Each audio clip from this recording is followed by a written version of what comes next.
We're now about to go live in 10, 9, 8, 7, 6, 5, 4, 3, 2, 1. Now live. 89.5 WSKB.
Live from the campus of Westfield State University, this is 89.5 FM, WSKB, Westfield. Support for the community programming of WSKB is provided by the Dunkin' Donut Shops of Westfield and the Sardinia family. It's nice to know that even as the world changes, Dunkin' Coffee remains the same at 7 convenient locations throughout Westfield.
Good morning, Westfield. A little discombobulated. That's okay. That's all right. Just Hit the button. I was like, why is the background shot coming up? And then I hit it again, and I was like, oh, it's on the. Never mind. You know what? It's fine. It's on the Pete. software. It's fine. Whatever we're doing, it's good. It's fine. It's all set. All right. Good morning. It is 6:01. You're listening to WSKB 89.5 FM, radio for the Westfield masses, and WCPC cable channel 15. My name is Tina Gorman. I'm your Wake Up Wednesday host, and I am in the studio this morning with the chairman of the board, a little bit discombobulated, Pete Coles. Good morning, Pete. Good morning. So, how are you? You know what? Sleeping's been tough lately. Yeah, what's up? I've had insomnia. My brain is chattering too much. You can't shut it off. Brain chatter. Yeah, brain chatter. That is like the worst. Yep. You wake up about 1 o'clock in the morning. The last two nights, kind of. Yeah. And it's like I can't go to sleep. Turn on TV and it finally puts you to sleep. But yes. It's like, what? Yep. I didn't sign up for this. And I know. And you know, the brain chatter, of course there are different strategies. I know Dr. Lovelace and I have talked about that a little bit, but yeah. You know, especially for sort of going to bed at night, it's honestly, there's some of the same strategies you use with children to just try to, calm down and get away from electronic everything and, shut the phone off, shut the screen off, do all of that good stuff. Because sometimes we're just so overstimulated when we. I can't just sit there though, because then my brain it starts in a loop. Well, because that's the way my brain works. My method is I have a couple of different things that I'll do about a half an hour before I'm ready to go to bed. But, either some kind of mindless TV is fine. Like, I'll watch like HG or Say Yes to the Dress or just something that is, there's no plot. It's just right. You that don't have to be invested in it. Not at all. Or like an old rerun of MASH or one of those where you already know what the outcome is. So that's one. And then I like catalogs. I don't do a whole lot of shopping, but I it's window browsing, in a newspaper or magazine. Yep. And that's the same kind of thing. I can just flip through that. I'm not reading a book. There's no plot. It's not going to keep me awake wondering what happens next. But, just those, because I'm the same way, Pete. If I sit there and try to calm myself down or, forget it. My head is going 1,000 miles an hour. Oh my gosh, I forgot to do this before I left the office. Oh my God, I got to add this to my to-do list. That doesn't work for me. But so I think something, Gary and I call it mindless something, whether it's looking through a book or a magazine or a catalog or your high school yearbook or, putting something really simple on TV, that might help a little bit. But absolutely. Yeah, I think because I think we all suffer from that. I mean, and that is tough once you get into that. And then you start to get your days and nights mixed up. So that can become a real pain. Yeah, I haven't had the sleep schedule disruption yet. Well, that's good. That's good. We want to avoid that. Right. And that's hard too because you've worked where you've done like nighttime work, and even now sometimes at Mount Holyoke, when you're doing longer shifts and covering for people, right? It gets your sleep schedule all wonky. I think this year too, we're seeing it with the baby in the house. We have an almost 8-month-old in the house, and ever since we changed the clocks, Grace said, I don't know what happened. She's up like 3 and 4 times a night. And she's ready to play. She's ready to rock and roll. It's like, okay, I got my little few hours of sleep there. And poor Grace is trying to get herself up and go to class and go to work. Sure, like, yeah. Oh, my God, I'm trying. She said, I feel like we're working backwards to when she was a newborn. And, you expect that the first month or two. But, we kind of had settled into a bit of a routine. But speaking of the baby, not that I, want to go on and on and on. But yesterday we had I had grandbaby duty, but we also had the Do Re Mi singers doing their spring performance of show tunes and Hooray for Hollywood. And I didn't want to miss that. So Grace had to work. And so I said to her, you know what? Drop the baby off at Mimsy's place of employment, and which she did. And she took off to go to work. And Charlie and I enjoyed the Do Re Mi singers, and it was a great concert. We had a full house. We had, cool. And I was really excited because we had invited some of the residents from the Arbors who were invited to come to the Do Re Mi holiday concert, and they were all set to go. They loaded up the van. They had made hats, and they were all excited, and the van wouldn't start, and they had major van problems. Geez. So they never showed up, and when I contacted them later, in the day. I was like, what happened? And I thought, they had some outbreak of something. She said, no. And the van, she said they had to cancel us. They canceled Bright Nights. They had Bright Nights scheduled for the next night because the van was out of commission for like 4 or 5 days while it was a major, repair thing. So they, and the activity coordinator over there, Michelle Broder, said, Tina, they were so disappointed. So I said, well, in the spring, we'll get the Do-Re-Mi's back. They will do a performance. We will invite you. So all of that happened yesterday. And it was just great. And the baby loved it because I knew she would. She loves music. So the only thing that Mary Lou, because Mary Lou was next to me when I was, holding her, and it was at the end of each song when they clapped, that got her a little scared, and then she would start to whine and cry a little bit. And so I just learned that as I knew a song was winding down, I would step out of the room and then everybody would clap. And then when the music started, we'd step back in. So we had a great time. It was a great concert. Thank you to Kathy Berry, the music director, and Cammie Crick, her twin sister, who is the accompanist, and all of the Do-Re-Mi singers. They really did a great job. And it was funny because when I did their introduction, I said, they've been working on this show for months. And they corrected me and said, Tina, we've been working on this particular show for years because they started rehearsing this. It was all Broadway and musicals from Hollywood and so forth. Pre-pandemic. Oh, geez. They had just started it like in January, February. And then, of course, we shut down in March and, the rest is history. So they kind of circled back to this because when they came back and they started rehearsing, the first big concert that they did was a holiday concert. So they were kind of focusing on that. And so anyway, we've gone full circle. So they were happy to do the performance. We were really happy to have them. And the youngest audience member of the audience, a 7.5-month-old, really enjoyed it. And of course, she was a hit. All the seniors came by, and so yeah. Do you like Irish music? I do. At 52 Sumner, there might still be some tickets left. The new entertainment venue that Jay's been working with. They have the Screaming Orphans, the Irish family band that was here just before the pandemic started. I was going to say, why do I know that name? Right. That's why. They're back here.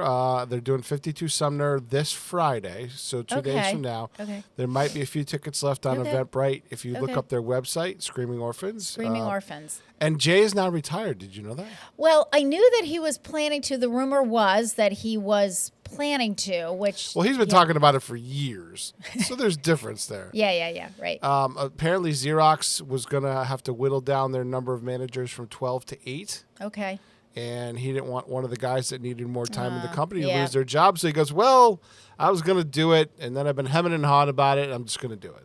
Oh, wow. So I'm out. So is he retired now? Oh, yeah, he's out. He has stepped out. Well, I heard him on Bob's show yesterday. Not that he's not busy or anything. Well, he's got the 52 Sumner project. Right, exactly. He's been doing his freelance gigs with JP's Light and Sound and stuff like that. But, now he's not doing...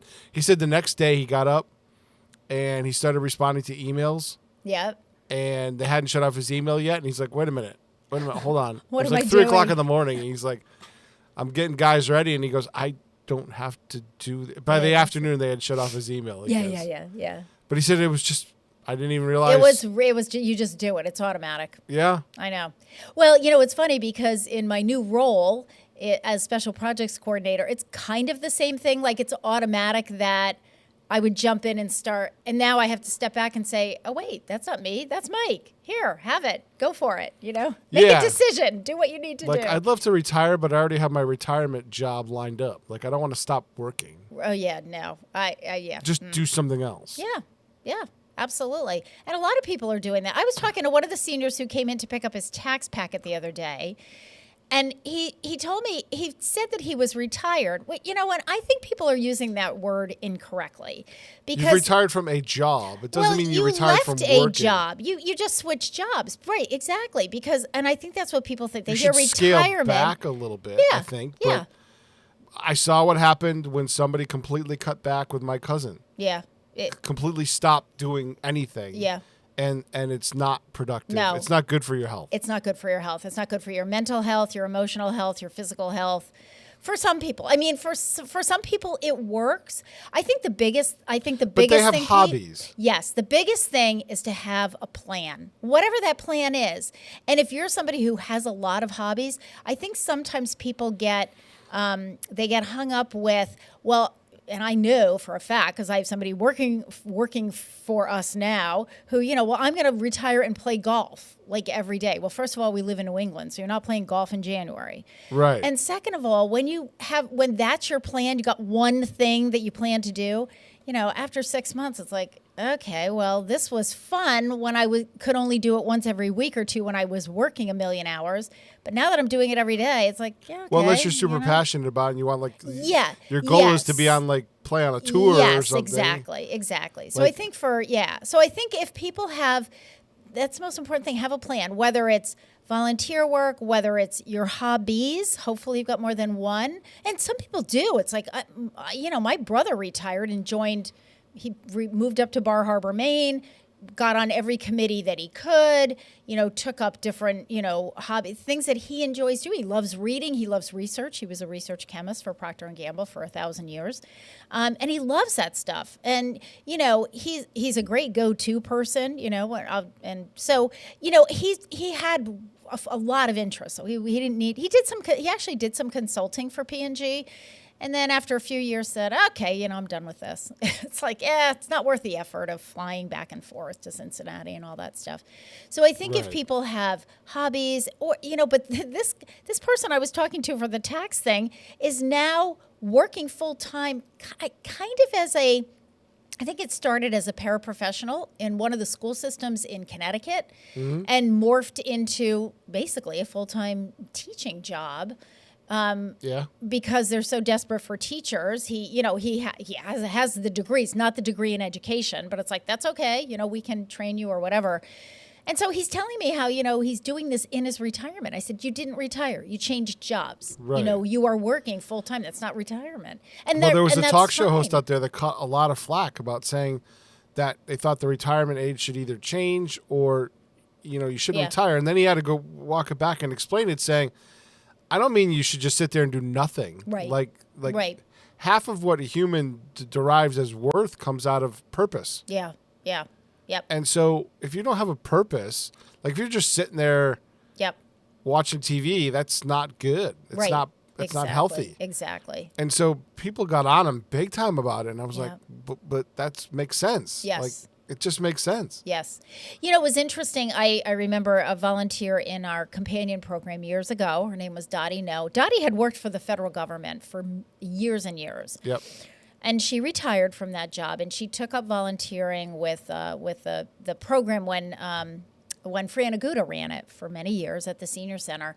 And I remember running into her in the parking lot at City Hall one day, and I said to her, she was one of our go-to volunteers because she lived, right near the senior center. She was, I think, over at Kennedy Apartments. And she, she was one of those, somebody would call last minute, medical emergency. I need a ride to wherever, Noble Hospital, Bay State, whatever. And Dottie was one of those, you could just call her up. She had her regulars, but you could also call her up and she'd be there. Okay, no worries.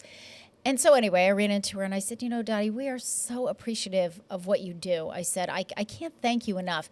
I will never forget this, and I've used it in speeches and so forth. But she said to me, no, I should be thanking you because this volunteer job gives me a reason to get up in the morning. Right.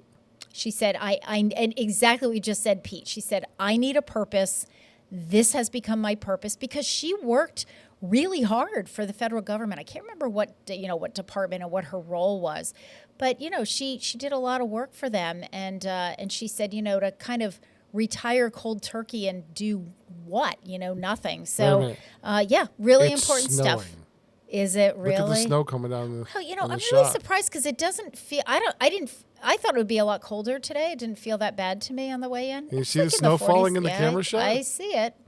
I see it, Pete. They said we might get snow showers today. So. All right, well, there it is, and it has started. So listen, I was talking about the Do-Re-Mi singers, and speaking of music, so last week, so this is my follow-up before we take a little break here.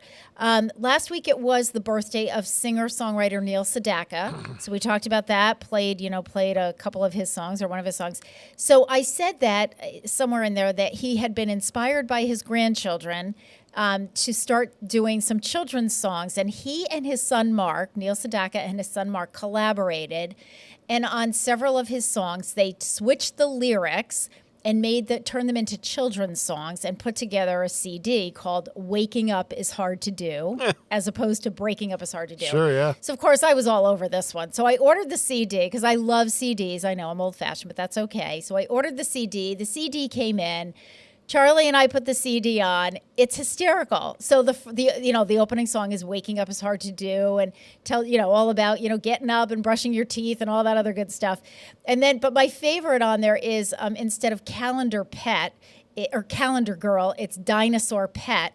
So it's to the tune of Calendar Girl, and Sure. it's about this pet dinosaur that just is huge and eats, and it goes through each month of the year and how this dinosaur is growing and getting out of control, and it's hysterical. It's a great little CD. It's very peppy and bouncy, except for the very last song, which is I think it's called The First Christmas Lullaby, and the two he has his two granddaughters who sing backup on these other songs. Well, when he does the lullaby, he sings it to them, and I'm listening, and all of a sudden I hear the name Charlotte. Well, his two granddaughters, when I looked at the CD jacket, the two granddaughters are named Amanda and Charlotte. And so he wrote this lullaby for them. And so, of course, we have a Charlotte. We call her Charlie, but it's Charlotte Rose. And so Grace and I were listening to the CD. We got Charlie kind of waving in the background and everything. And all of a sudden the two of us say, "Hey, did he just say Charlotte?" And so we played it again, and sure enough, he did. So anyway, it's a great CD. It's called Waking Up is Hard to Do. Just to follow up, because I promised last week that I had ordered it, and I would let you know. It's great. He does a great job, and his granddaughters do a great job. All right, it is 6:18. You're listening to WSKB 89.5 FM, radio for the Westfield masses, and WCPC cable channel 15. When we come back, we are going to talk about Retire the Fire. It is Retire the Fire Month at the Senior Center, so we are going to be talking about that and our topics for the day. Later on, second hour, we have a few guests, speaking of volunteers and a passion for what you do, from Grandmother's Garden. They're going to be here talking about that. So we're going to start with a song because yesterday was the first day of spring. Although Pete just showed us, we have snow showers on the green, but Yeah. it was the first day of spring. So we're going to talk about spring. We're going to listen to Spring Season Suite by John Denver. We'll be back.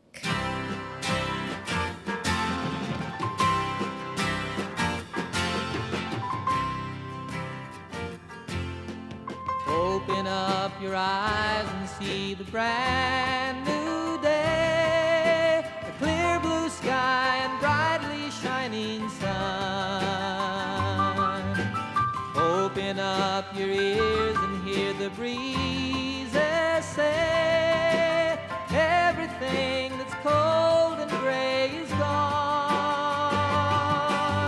Open up your hands and feel the rain. Come on down, taste the wind and smell the flowers' sweet perfume. Open up your mind and let the light shine in. The earth has been reborn and life goes on. And do you care what's happening around you?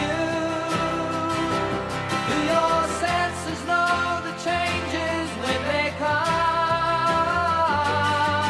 Can you see yourself reflected in the seasons? Can you understand the need to carry on?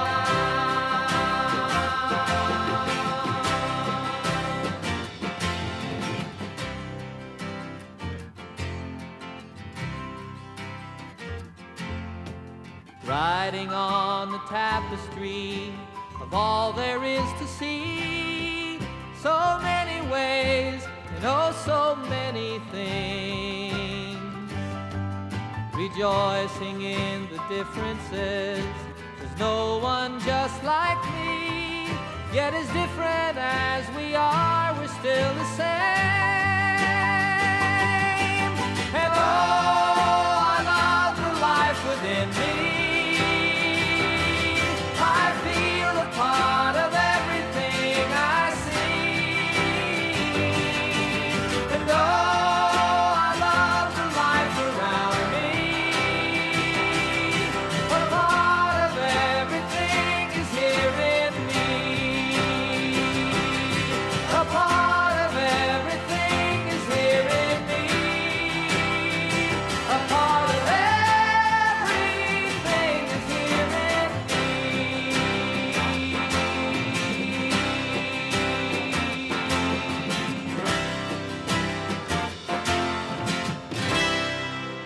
Support for community radio on WSKB is provided by Betts Plumbing and Heating Supply Company, an independent, family-owned wholesaler serving Westfield for over 50 years, specializing in plumbing, heating, and industrial piping supplies. On the web at bettsplumbing.com or at 14 Coleman Avenue in Westfield. Listen to me, Michael Buster McMahon, Mondays 8 to 10 a.m. to learn the stories behind your favorite songs. Or don't. I'm not the boss of you. Community Radio. 89.5 WSKB. Live from Studio 120 at Westfield Technical Academy, this is WCPC Channel 15 and 89.5 FM, WSKB Westfield. Good morning, Westfield. Happy spring, even though we have some snow showers going on out there. But I don't think it's anything that's they're to blowing be in and concerned blowing about. out. Yeah, they're blowing in, blowing out. It's not like we're going to get any accumulation, so no worries there.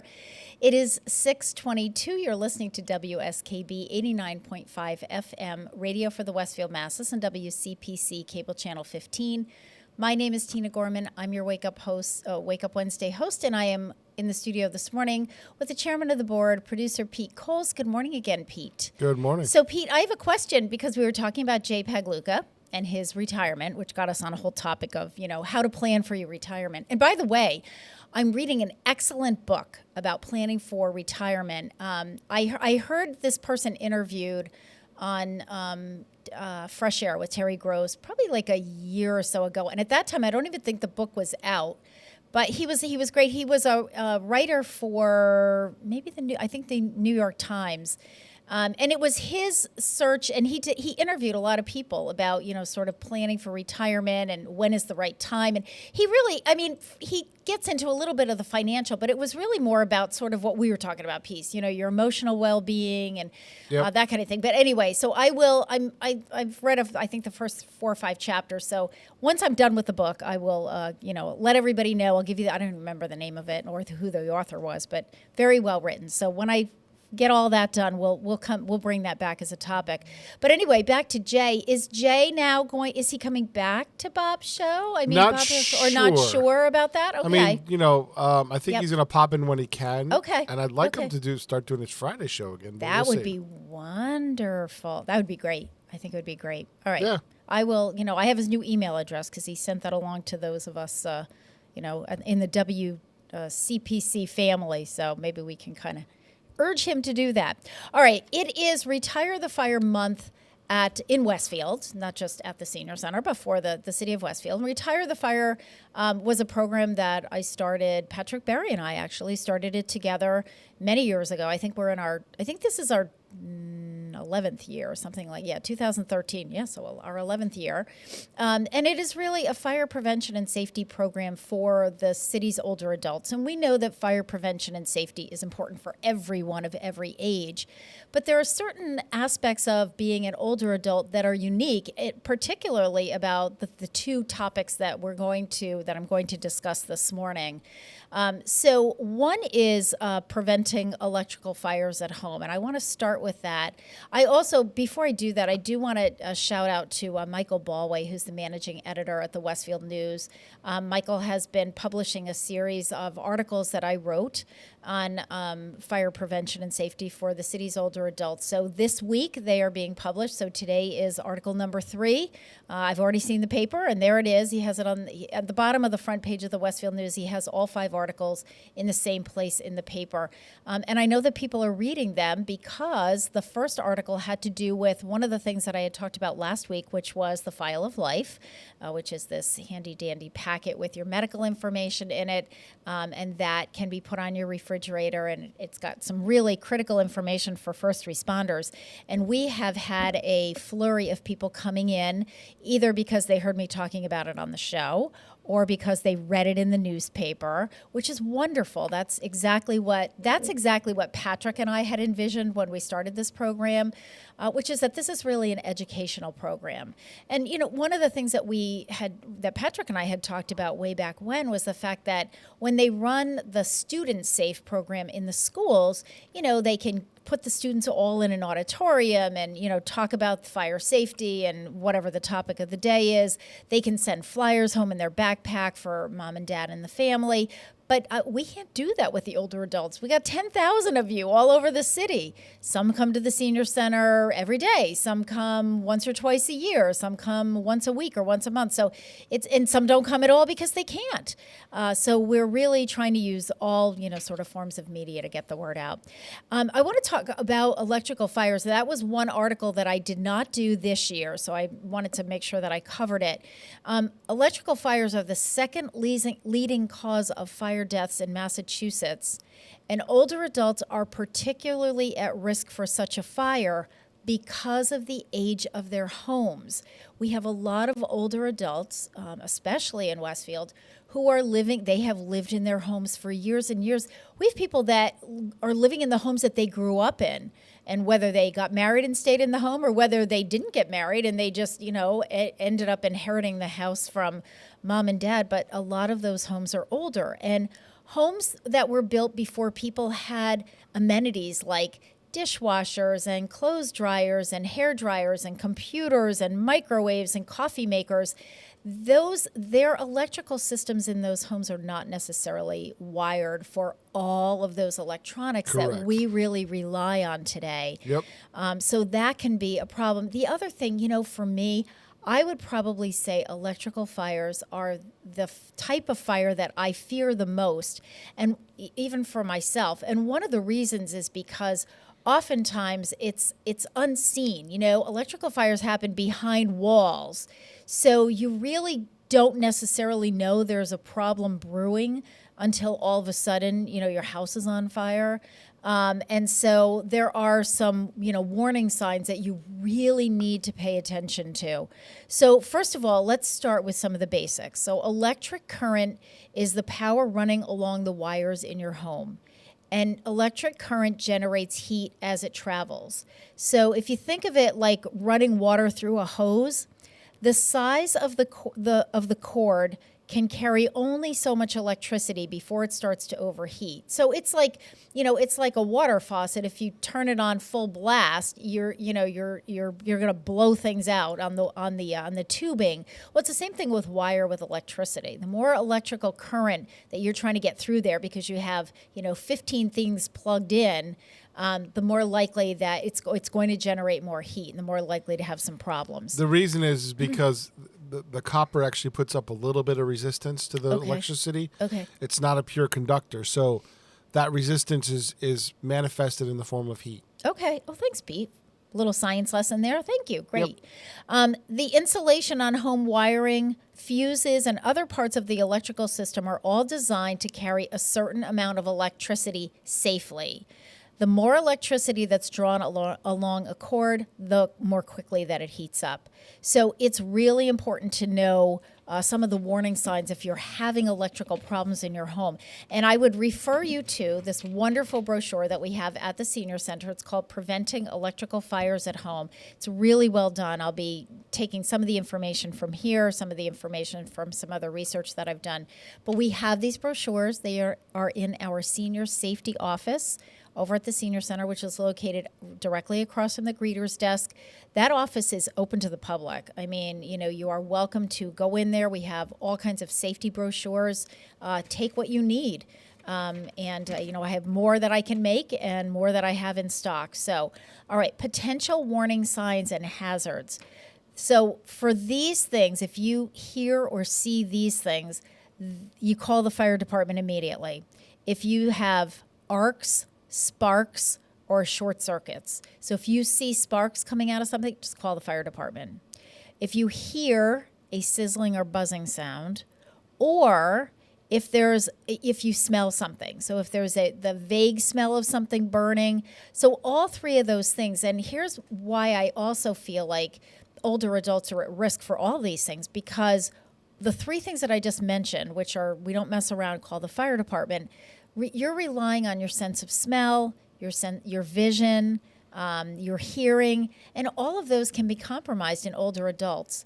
So this is one of those things where we really rely on family members, to help your older loved one, neighbor, whoever, be vigilant about these things. So don't be afraid to, if you go in there and see an overloaded socket, or you kind of smell, I'm a nutcase if I smell something. Gary is too. I mean, It's like, do you smell something burning? I mean, it's, it may be just a piece of toast in the toaster, but man, if it's not, and we can't figure it out, we're running all over the house, going, just trying to smell it out, because those are your warning signs. And again, a lot of this is happening behind your walls, so you don't see it until it's a real problem. All right. And also, I knew this, but I kind of didn't think about it. Firefighters can use thermal imaging technology to see excessive heat inside the walls. So that's why, for those kinds of circumstances, don't be afraid to call the fire department. The technology's gotten so much so that there's a plug-in for your phone. Okay. Made by FLIR, the company that makes the thermal imaging technology. Okay. And for a couple $100, a contractor could buy that. Check for hotspots in a house, or an electrician. Yeah. And actually plug it into your phone. It's a plug-in for your phone. Okay. Well, yeah. I mean, the technology. It's wild. You know what, P? I go. I've presented at the annual Firefighters Massachusetts Department of Fire Services conference. They do a conference every September. I haven't since COVID, but prior to COVID, I've presented several times for them. And, they have their vendors lined up, and a lot of those vendors have to do with, new technology that they're using for firefighters, which, as you said, Pete, is just amazing. That's where I see, I love when technology is used for those kinds of things, those safety sort of things, because it can save people's lives. Yep. All right, here's when you need to call a professional electrician. So if you have any of these warning signs, you want to get on the phone and get an electrician over. If you have frequently blown fuses or tripped circuit breakers, if you're constantly tripping circuits or, blown fuses, if you have dim or flickering lights, or if you have light bulbs that are wearing out really fast. So if you put in a new light bulb and, 2 weeks later, the light bulb's burned out, you got a problem. Overheated plugs, cords, or switches. So if you're flipping on a switch and you notice that it's hot, it shouldn't be. You got to get an electrician in there. Shock or mild tingle, more than the normal static electricity when you're plugging in appliances. Loose plugs, or unusually warm or faulty outlets or switches. So those are, all of the reasons for calling an electrician. I want to get into looking around for these hazards in your home and how to correct them. But before we do that, let's take a short break. It's 6:34. You're listening to WSKB 89.5 FM radio for the Westfield masses and WCPC cable channel 15. We are going to listen to what we got. So we have some fire songs, of course. So I think this one we're going to listen to Pitbull singing Fireball, because we are talking about Retire the Fire. We'll be back in just a few minutes.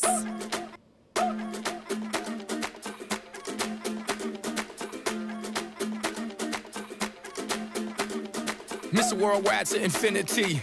You know the roof on fire. We go boogie, oogie, oogie, jiggle, wiggle, and dance like the roof on fire. We go drink drinks and take shots until we fall out like the roof on fire. Now, baby, get my booty naked, take off all your clothes and light the roof on fire. Tell her, baby, baby, baby, baby, baby, baby, baby, baby, baby, I'm on fire. I tell her, baby, baby, baby, baby, baby, baby, baby, baby, baby, I'm a fireball.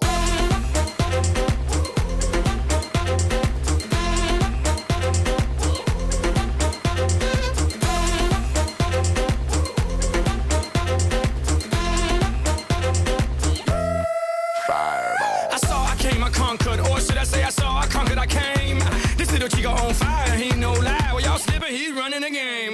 Now, Big Bang Boogie, get that kitty little noogie in a nice, nice little shave. I gave Susie a little pat up on the booty, and she turned around and said, walk this way. I was born in a flame. Mama said that every word was on my name. I'm the best you've ever had. If you think I'm burning out, I never am. I'm on fire.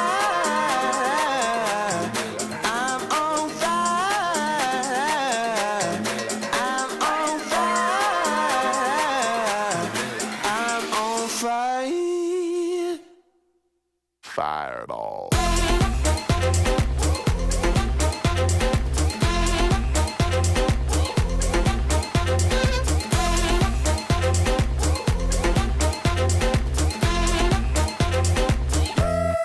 Fireball. Sticks and stones may break my bones, but I don't care what y'all say.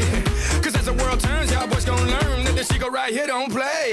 That boy's from the bottom of the map, MIA USA. I gave Susie a little pat up on the booty, and she turned around and said, walk this way. I was born in a flame. Mama said that every word was on my name. I'm the best you've ever had. If you think I'm burning out, I never am. I'm on fire. I'm on fire. I'm on fire. I'm on fire. Fireball.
I'm a fireball. Underwriting for the community programming of WSKB is provided by the Boys and Girls Club of Greater Westfield, serving the youth of the Whip City and surrounding communities since 1969. For more information on the Great Futures Club for ages 3 to 5, happening weekdays, and the Club Teen Center for ages 11 and older, weekdays from 6:30 till 8 p.m., go online at bcgwestfield.org or visit the club at 28 West Silver Street. The Boys and Girls Club of Greater Westfield. Great futures start here. I'm Mark Auerbach. Join me every Friday at 8 a.m. for Arts Beat, where you'll meet interesting actors, directors, designers, and musicians here in Western New England. Community Radio. 89.5 WSKB.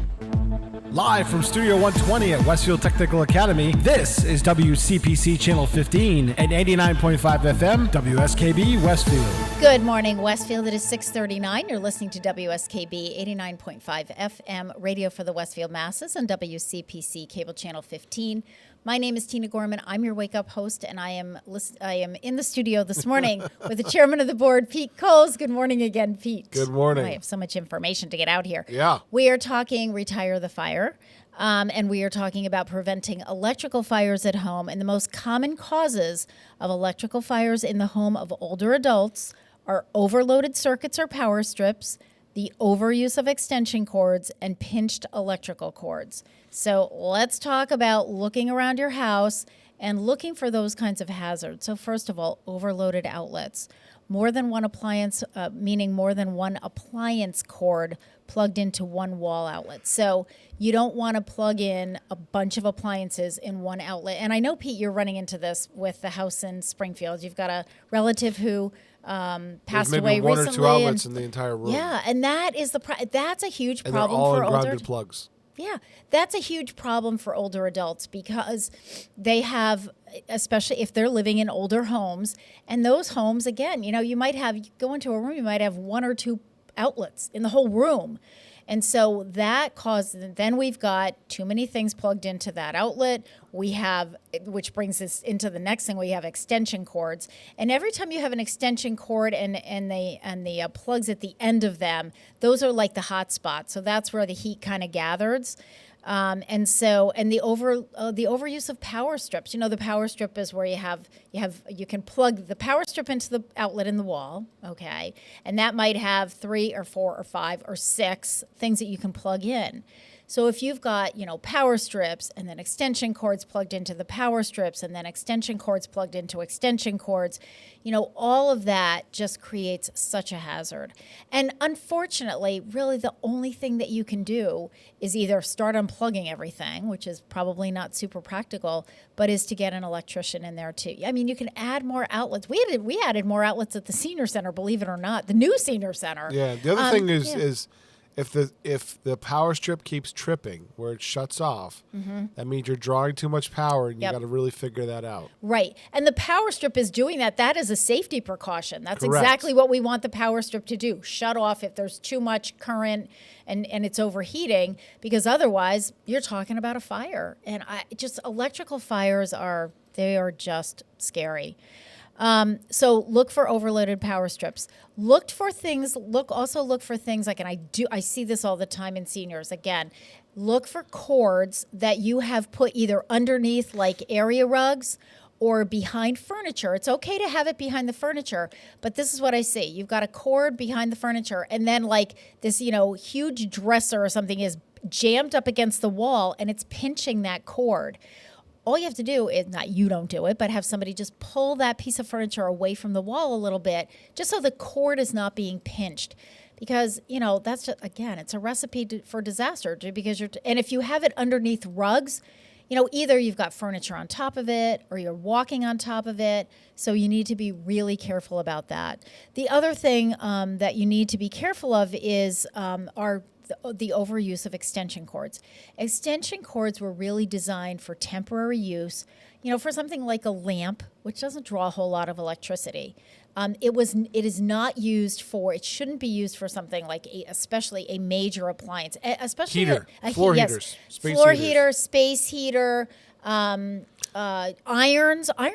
regular irons that you use with an ironing board. They draw a lot of heat. They draw a lot of electricity. So you need to be careful with all of that. And of course, the other thing about extension cords is extension cords cause tripping hazards. So, again, be careful with the use of extension cords. You don't want them running across the middle of the room. I mean, that is that's a fall waiting to happen, which we're going to talk about falls prevention in a couple of weeks with Carol Palmer when she's on the show. But anyway, so all of that. So electrical cords underneath rugs, carpet, or furniture, move them to reduce the risk of fire from overheating due to worn insulation.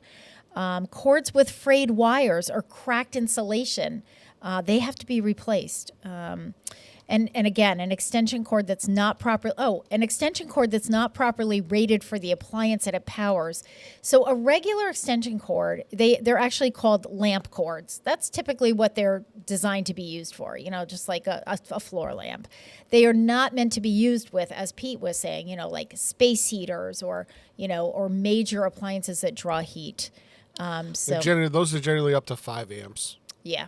And air conditioners, same thing. If you have like a window air conditioner, you can't use like a regular old, extension cord with that. Also, and I'm looking at this in the brochure and I'm thinking, really, do people do this? But I've seen it myself. Cords or wires that are nailed into place. Don't do that. We don't nail cords and wires into place. This can cause electrical shorts and arcing.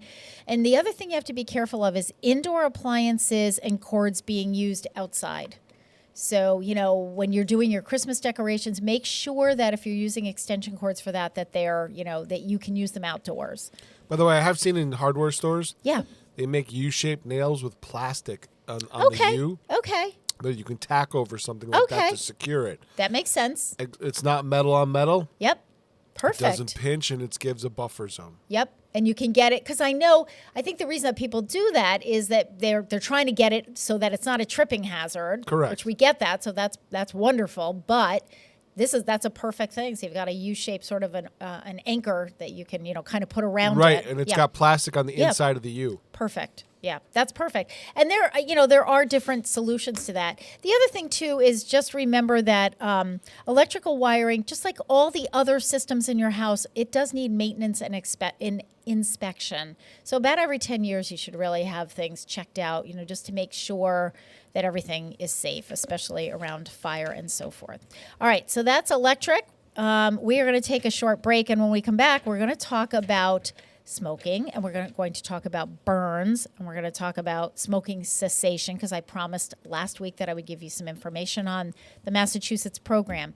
You are listening to WSKB 89.5 FM radio for the Westfield masses and WCPC cable channel 15. We're going to listen to the Platters singing "Smoke Gets in Your Eyes." We'll be back.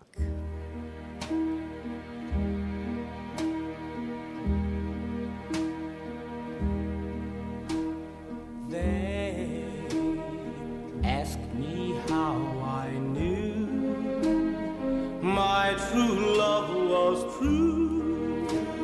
I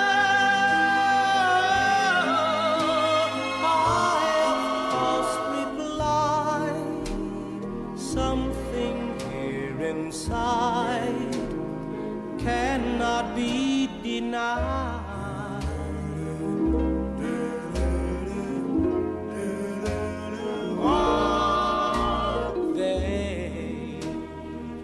Someday you'll find all who love are blind.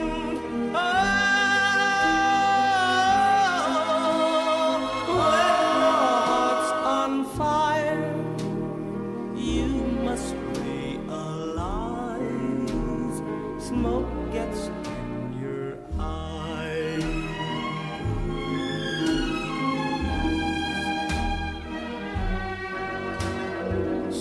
I chaff them and I gaily laugh to think they could doubt my love. Yet today my love has flown away. I am without my love. Without my love. Now laughing friends deride tears I cannot hide.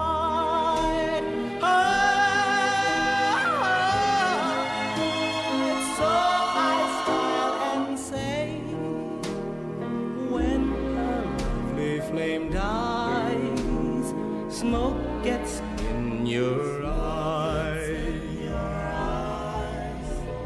Smoke gets in your eyes. Smoke gets in your eyes.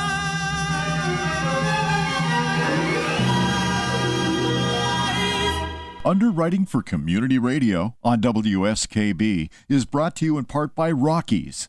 Over 30 convenient locations throughout Massachusetts, Rhode Island, New Hampshire, Connecticut, and Florida. One of the nation's largest ACE dealers. Expertise and great product selection in paint, hardware, lawn and garden.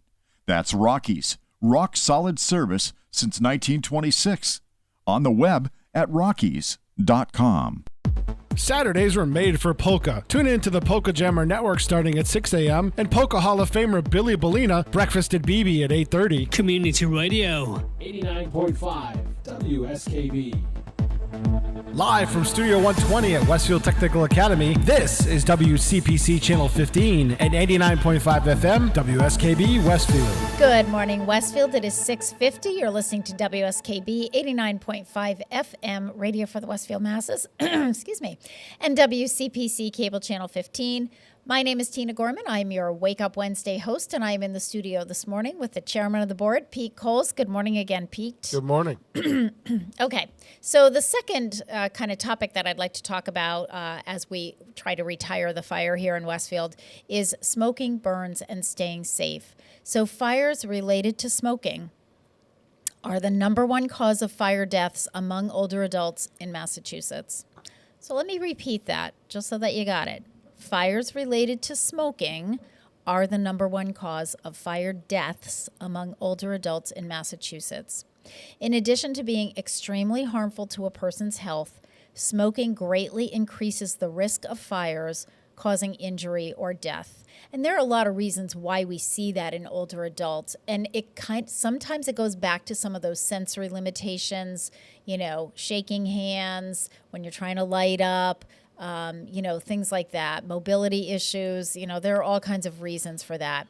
And so we will, and I will talk a little bit about smoking cessation and what's available to folks. And I'm not here to preach, we all know what the hazards of smoking are, but I also recognize that, it's an addiction. And for some older adults, it's been their whole life, and I understand all of that. So for those who do smoke, first of all, doing so outside is the best course of action. All right. However, you really need to, to be safe about it. So I was on the Department of Fire Services, the DFS website, and I was just looking over some of their statistics and, things like that. And I came across an article. There was a fire in Chelsea, I want to say in January. So it was just recently, just a few months ago.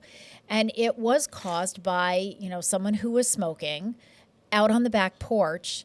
And I want to say it was because of the disposal of the cigarette. So, the older home, houses close together, that porch went up, the house went up, everything around it went up. So those things just like spread like wildfire. It Seen it happen in Holyoke. Oh my goodness. Yeah, exactly. In two apartment buildings. Yep, absolutely. It's so, close to each other. So it can happen so quick, and it happens so quickly. Some of those older buildings, there's a lot of wood. It's like timber. I mean, it's like a wildfire out in the forest.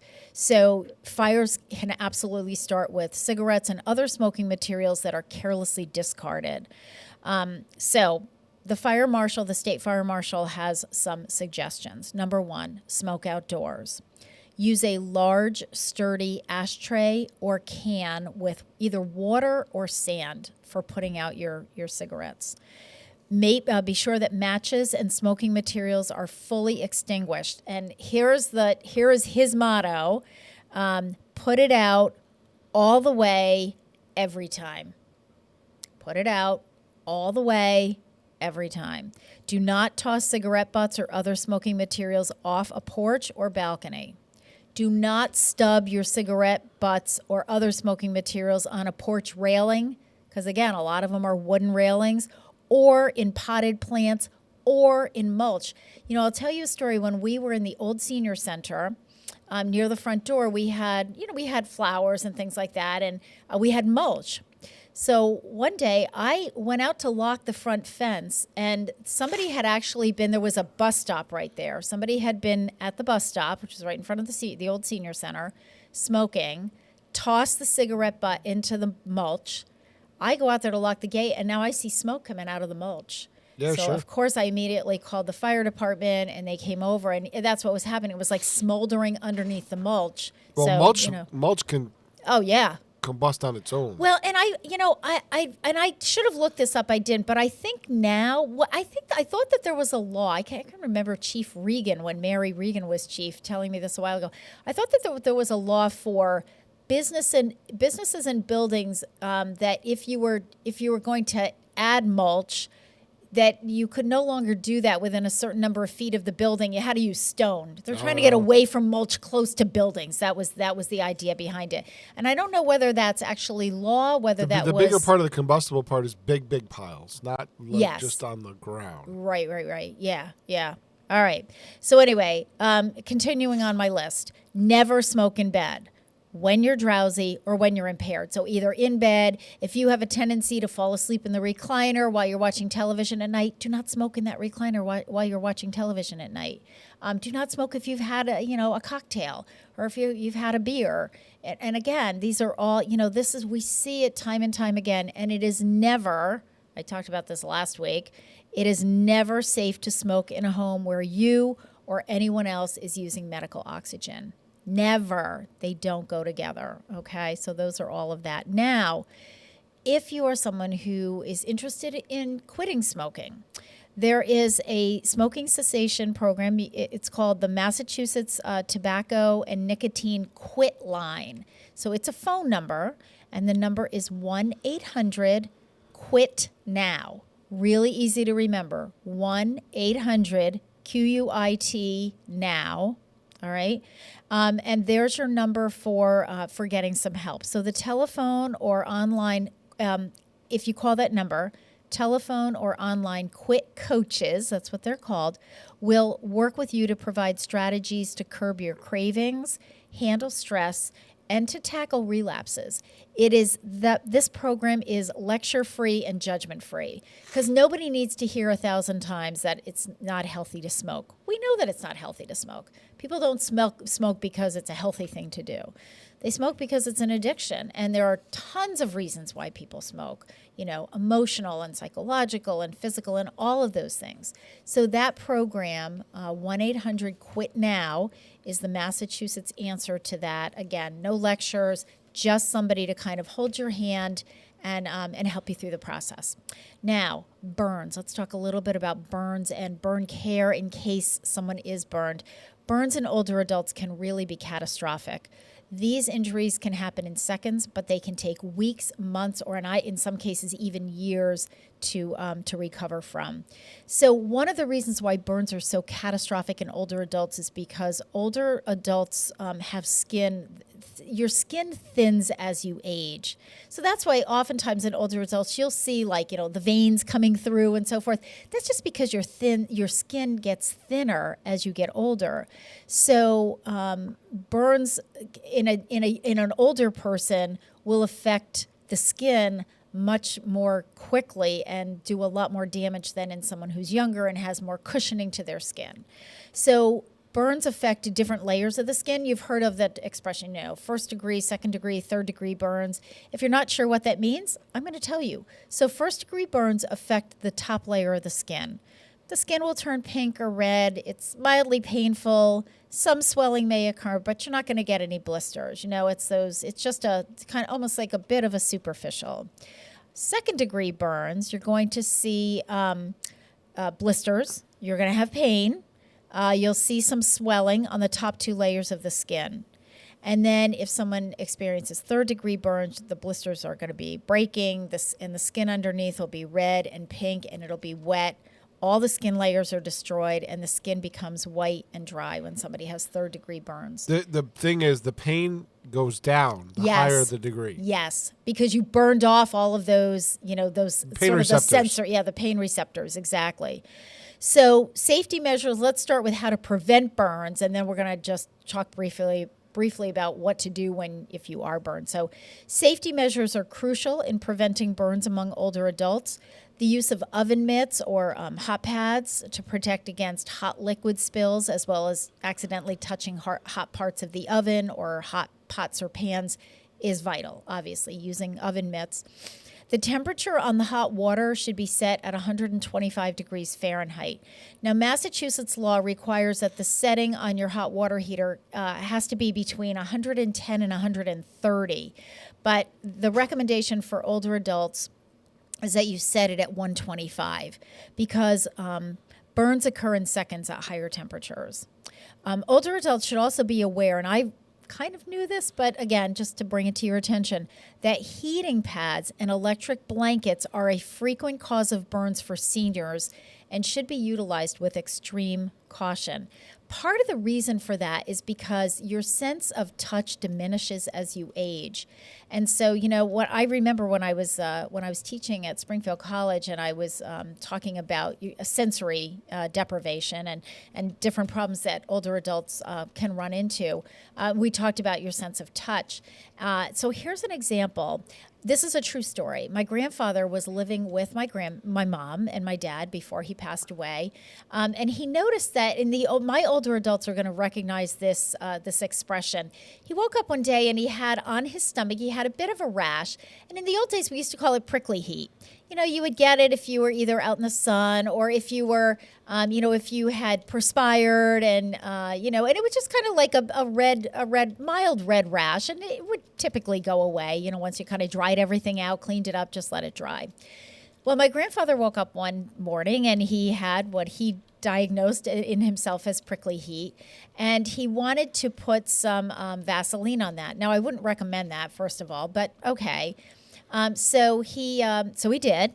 And the next morning, he said to my mother, he said, I have this rash on my stomach, and it's really gotten significantly worse since yesterday. So my mother said, well, let me see. So he lifted up his shirt, and it was all red and oozing, and it was a mess. And my mother said, oh my goodness, did you, and her first thing, did you spill something hot on yourself? No. As it turned, so he said, no, I woke up, I thought it was prickly heat, and so I put some Vaseline on it. So my mother said, well, where did you get the Vaseline? Well, I got it out of the medicine chest. So my mother said, well, now the light bulb's going off. My mother said, why don't you show me what you put on it? Oh, geez. Yep, he put Ben-Gay, not Vaseline. And Ben-Gay, as you know, you put it on your muscles, and heat. And he burned himself. But the thing is that he didn't feel it. It wasn't until he went to change his clothes the next day, took off his pajamas, and he looked down, and it's like he's got this, mess on his stomach with everything oozing and everything else. And but he couldn't feel it. So that's the problem with burns in older adults. They can't necessarily feel it, and especially and my grandfather wasn't even a diabetic, but if you've got diabetic neuropathy, those nerves are just they're not working properly, and you can't feel it. So you need to be really careful of that, and use those other precautions. Okay, let's talk about what happens if someone does experience a burn. While older adults are often afraid of breaking a hip, the optimal method for extinguishing a clothing fire is to stop, drop, and roll. We teach it to the kids, we teach it in the schools, and we know with older adults, but if your clothing is on fire, don't, try to get down as gently as you can, but get down on the floor. Stop, drop, and roll. You can also use a towel, a blanket, a robe, or a coat to extinguish or smother the flames. Remove the clothing if you either spilled hot liquid on yourself, or especially if there's any chemicals or anything like that. However, if the clothing is stuck to your skin, do not peel it off. You're calling 911. Don't peel it off. Minor burns, if it's just a minor burn, a first-degree burn, minor burns can be cleaned and treated with cool running water. Don't use ice. Don't use cold water. Just cool running water. Clean it. Just wash it. Don't use ointments, creams. I mean, some of this just, creams, ointments, butter, toothpaste. Butter. Sprays, I know, but butter, I remember in the old days, that's what they would say. Oh, we'll wash it and put some butter on it. I don't know what butter was supposed to do, but don't use any of those home remedies. Just cool running water, keep it clean, keep it dry. Serious burns, obviously, you're going to call 911 immediately. All right, don't wait. All right, it is 7:04. You're listening to WSKB 89.5 FM radio for the Westfield masses, and WCPC cable channel 15. We'll be back in just a minute.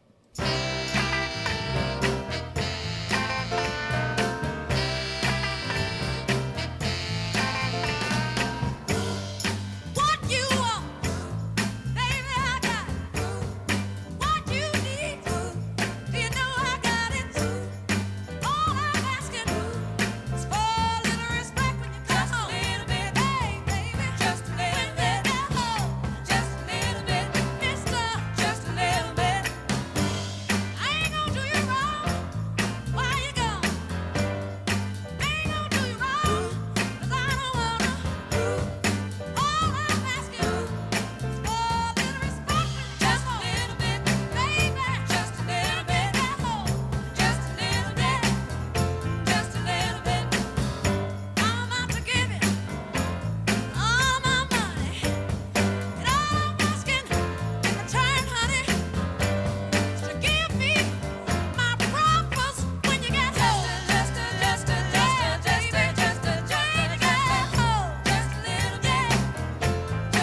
Boise Cascade Distribution, providing products and services needed for building material dealers, home improvement centers, and industrial customers. They offer everything from engineered wood and plywood to Drex decking and railing, James Hardie siding, and Advantech subfloor. Located at 33 Fowler Street Extension in Westfield and on the web at bc.com, they are committed to providing quality products, great service, convenience, and value. Hi, it's Bob Plass, and I have Wow, It's Tuesday, every Tuesday, 6 to 8. Wow, it's Tuesday. Community Radio 89.5 WSKB. I did it! Live from Studio 120 at Westfield Technical Academy, this is WCPC Channel 15 and 89.5 FM, WSKB Westfield. Good morning, Westfield. It is 7:07. You're listening to WSKB 89.5 FM, radio for the Westfield masses, and WCPC Cable Channel 15. My name is Tina Gorman. I'm your Wake Up Wednesday host, and I am in the studio this morning with the chairman of the board, Pete Coles. Good morning again, Pete. Good morning. So all this talk about Retire the Fire, but we have to do a couple of famous birthdays today. So it is the birthday of the late William Hurt, actor born on this day in 1950 in Washington, D.C. He passed away a couple of years ago, 2022, at the age of 71, just shy of his 72nd birthday. He died on March 13th, so it was a week before he turned 72. William Hurt started out as a stage actor, first appearing in a regional Shakespearean festival. In 1981, he co-starred opposite Kathleen Turner in the film Body Heat, which helped to make both of them stars. In 1983, Hurt appeared in the popular ensemble dramatic comedy The Big Chill. The movie follows a group of former college friends who reunite for a funeral. 2 years later, Hurt gave one of the most remarkable performances of his career in Kiss of the Spider Woman. In the film, he plays Lewis, a homosexual drag queen who is imprisoned in a South American jail. He received rave reviews for his work on Kiss of the Spider Woman, and he won the 1986 Academy Award for Best Actor. Hurt's film career continued to thrive with a string of impressive performances. In 1986, he received another Academy Award nomination for his role as a teacher at a school for the deaf in Children of a Lesser God. His character in the film becomes involved with a woman who is deaf, and that actress was played by Marlee Matlin. The following year, Hurt starred in the drama Broadcast News with Holly Hunter, which earned him yet another Oscar nomination. He went on to give another great performance in The Accidental Tourist in 1988, starring alongside Gina Davis. So happy birthday to the late William Hurt. I really, really liked him as an actor. All right. It is also the birthday of the late Fred Rogers, television personality, and a lot of people might not have known that Fred Rogers was a minister. He was born on March 20th, 1928 in Latrobe, Pennsylvania, and died in 2003 at the age of 74. Fred Rogers was a puppeteer and ordained Protestant minister who became the host of the television program Mr. Rogers' Neighborhood. With a degree in music composition, he wrote 200 songs for the show, including the theme, It's a Beautiful Day in the Neighborhood. He was honored with numerous awards and accolades for his dedication to children via television.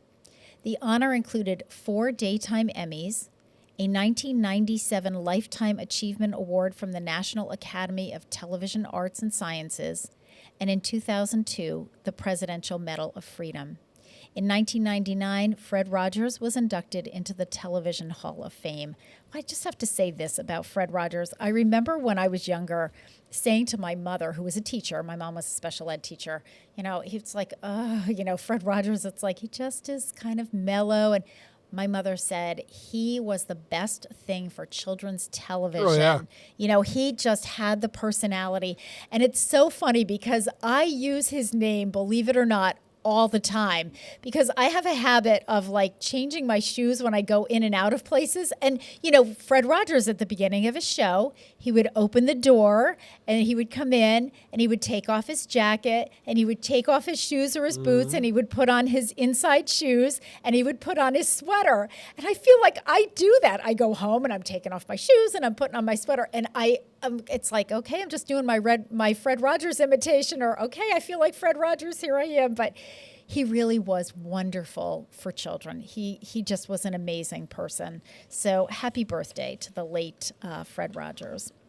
I also just want to announce on my announcement list one thing that I want to announce. It's coming up at the Senior Center next week, and that's on Tuesday. We have our Diabetes Dialogue Support and Education Group meeting. So that it's always the last Tuesday of the month, and which this month will be on Tuesday, March 26th. So the topic, diabetes and heart disease, often go hand in hand. So understanding blood pressure and cholesterol is vital to those with diabetes. So that is going to be the theme and the topic for Tuesday's Diabetes Dialogue Support and Education Group. That is facilitated by our own Jen Jafune, who is a registered dietitian. Jen will also be on our show next week, the following day. She's scheduled for next Wednesday. The Diabetes Dialogue Group meets on the last Tuesday of every month from 1:30 to 2:30 upstairs in the multipurpose room. We do have an elevator for those of you who have never been. And Jen offers you and your family information and camaraderie and a relaxed and informal atmosphere. She keeps things simple. And you don't have, there's no advanced signups. We'll be doing reminder phone calls to our regulars. Anybody is welcome, and Jen welcomes having family members. We have a lot of couples that come together. But I have to say, I was very impressed. Last month, one of our regulars, who happens to be male, and his wife usually comes with him because she usually does the food preparation and the cooking. And so, you know, she kind of feels like she needs to really understand diabetes, even though she doesn't have it herself. Well, last month he came by himself because she was busy doing something else, and so he said that because somebody said, "Oh, where's your wife?" And he said, "Oh, you know, she was busy today, so I'm here solo." But you know, that was great because sometimes like you feel like the wife is kind of dragging the husband, saying, "Come on, we need to do this." Yeah. But you know, I think the reason is because Jen is so down to earth, keeps it really simple, answers people's questions, and really tries to make it doable for people. And I think it goes back to what Dr. Lovelace was talking about last week, which I had this in-depth discussion with my husband about when I went home. And that is meeting the patient where the patient is. Like, what is practical and doable for you? Like, we all have these lofty goals of, what we want to do health and wellness wise, but we also have to do something that's practical. Yep. All right, folks, it is 7:14. You're listening to WSKB 89.5 FM radio for the Westfield masses and WCPC cable channel 15. So we have a couple of guests joining us when we come back from this break from Grandmother's Garden. So, of course, we have to do some flower and garden songs for the rest of the show. So this one is one by the Mamas and the Papas. It's called Safe in My Garden. We'll be back.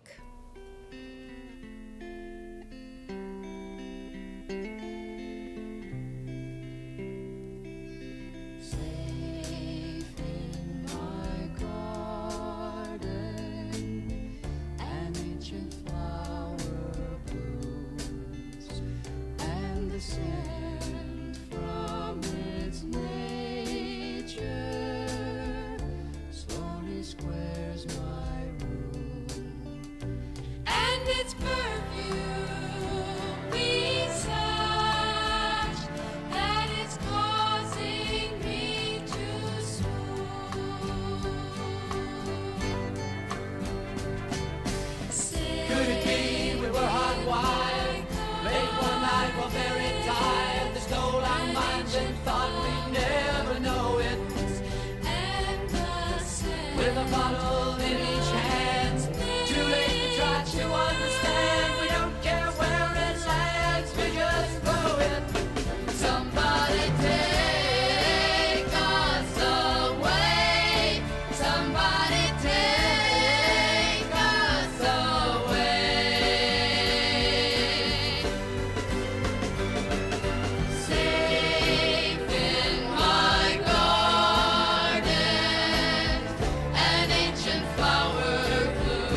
Underwriting for the community programming of WSKB is provided by the Boys and Girls Club of Greater Westfield, serving the youth of the Whip City and surrounding communities since 1969.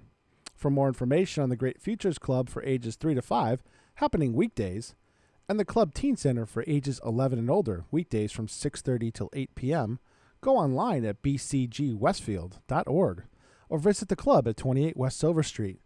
The Boys and Girls Club of Greater Westfield. Great futures start here. Live from Studio 120 at Westfield Technical Academy, this is WCPC Channel 15 and 89.5 FM, WSKB Westfield. Good morning, Westfield. It is 7:18. You're listening to WSKB 89.5 FM radio for the Westfield masses and WCPC Cable Channel 15. My name is Tina Gorman. I'm your Wake Up Wednesday host, and I am joined this morning with a couple of members from volunteers from Grandmother's Garden. How are we doing volume-wise, folks? Are you okay? Good? Yeah, everybody good? Okay, perfect. So I have Maureen Kane, who is the chair of the 90th anniversary campaign of Grandmother's Garden, so we're going to talk a lot about that, and Joy Bonnell, who I've known for years, who has been a volunteer at Grandmother's Garden for a lot of years. So welcome to the show. I'm excited to talk about Grandmother's Garden. I was checking back in my records to see, I think John DeFeo was the last person that I had on the show talking about Grandmother's Garden, and that was pre-COVID. You know, of course, now everything is like before COVID or after COVID. So that was pre-COVID. So that was a number of years ago. So Maureen and Joy, welcome to the show. So, you know, one of the things that I don't know that John and I had actually covered this. He was recruiting volunteers at the time. So we talked a lot about volunteering and what the volunteers do. But I don't think we ever really got into the history of Grandmother's Garden.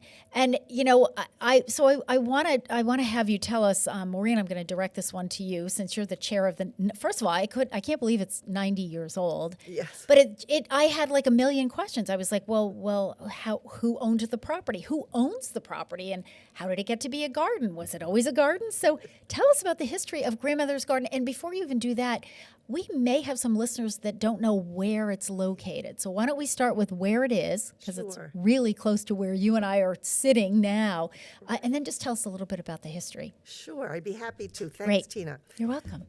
So Grandmother's Garden is located on Smith Avenue in Westfield. It's right across the street from the Westfield Technical Academy. Yeah.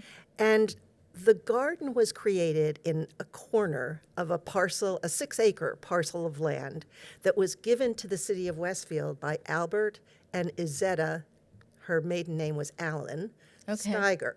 Okay. And the garden was named in honor, it was a living memorial to Albert Steiger's mother, Grandmother Steiger. Okay. And the parkland was named after Izetta's father, Chauncey Allen, and that's why the name is Chauncey I had Allen never Park. heard Chauncey Allen, and somewhere that came up in, you know, I think our correspondence, and I'm like, well, Chauncey Allen, who's Chauncey Allen? I didn't. Okay, so this was part of 6 acres that this family owned. Yes, Mr. Allen owned. Okay.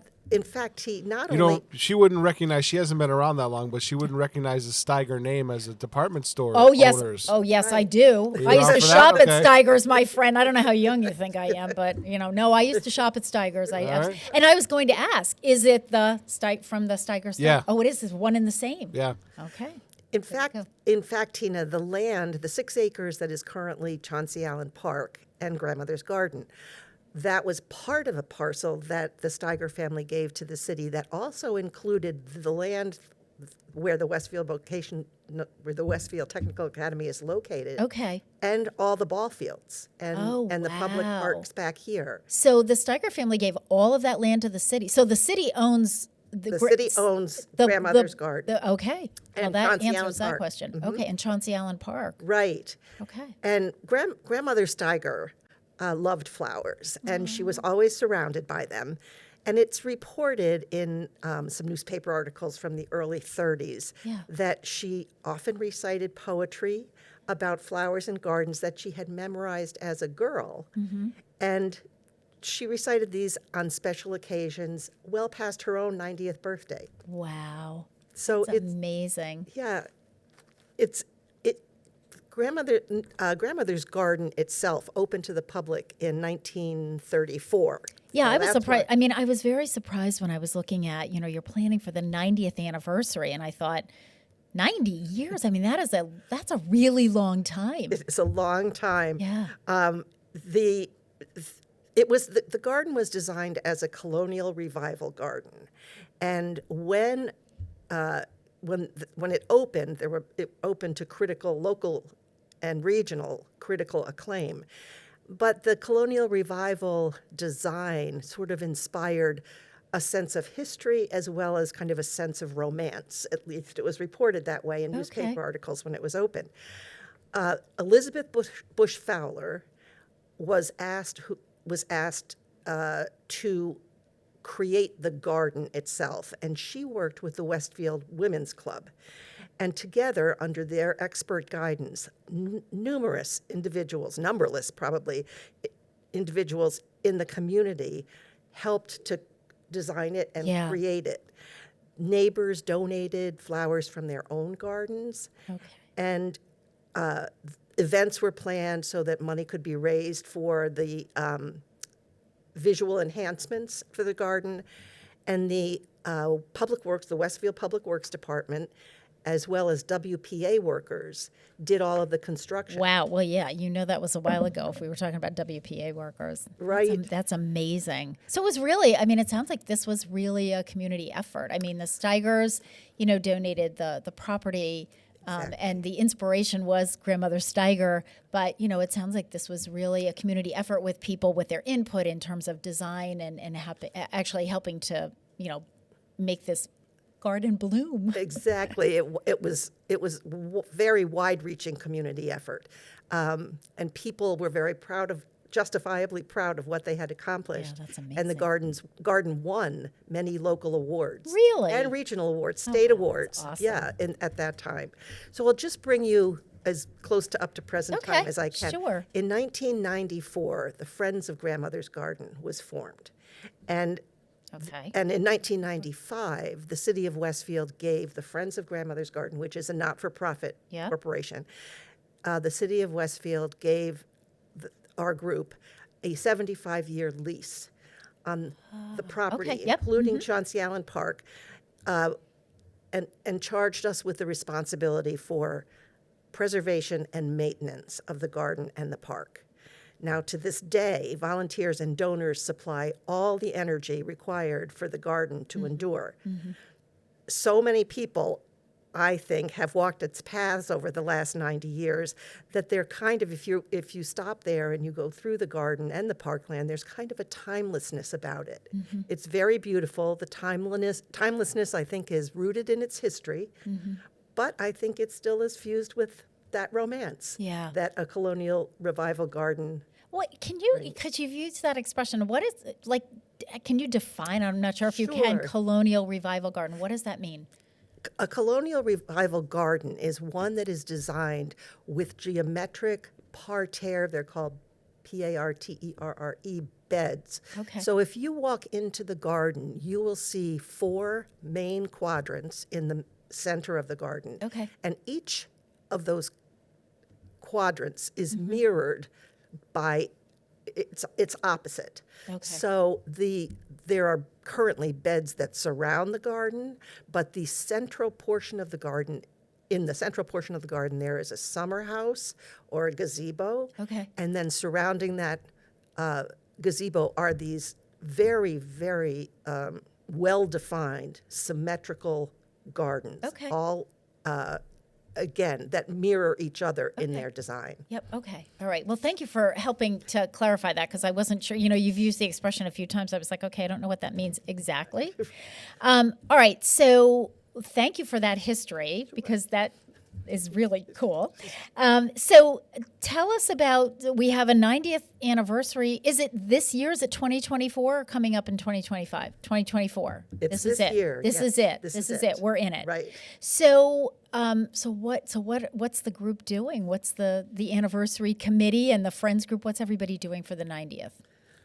We have events all starting in May into October. Wow. The first one will be the Seeds of Inspiration, which is joint with the Technical Academy's plant sale.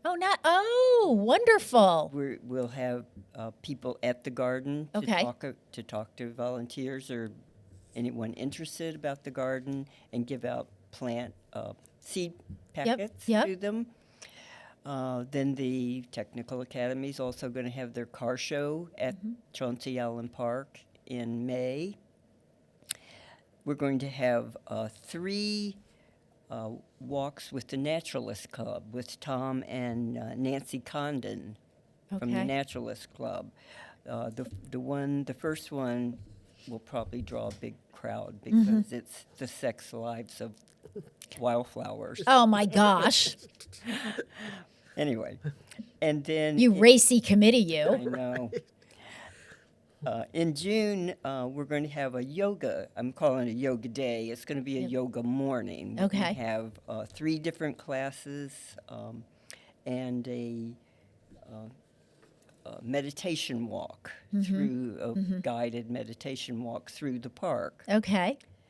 And another of the Naturalist Club walks will be for children in August. Oh, fun. And that will also be guided by one of our volunteers, Katie Weglars, who's an entomologist at Westfield State. Nice. She's very Very wonderful knowledgeable. when we find bugs at the garden. Should we kill it? What is this? Yeah, exactly. And then in September, we'll have a birthday party. Nice.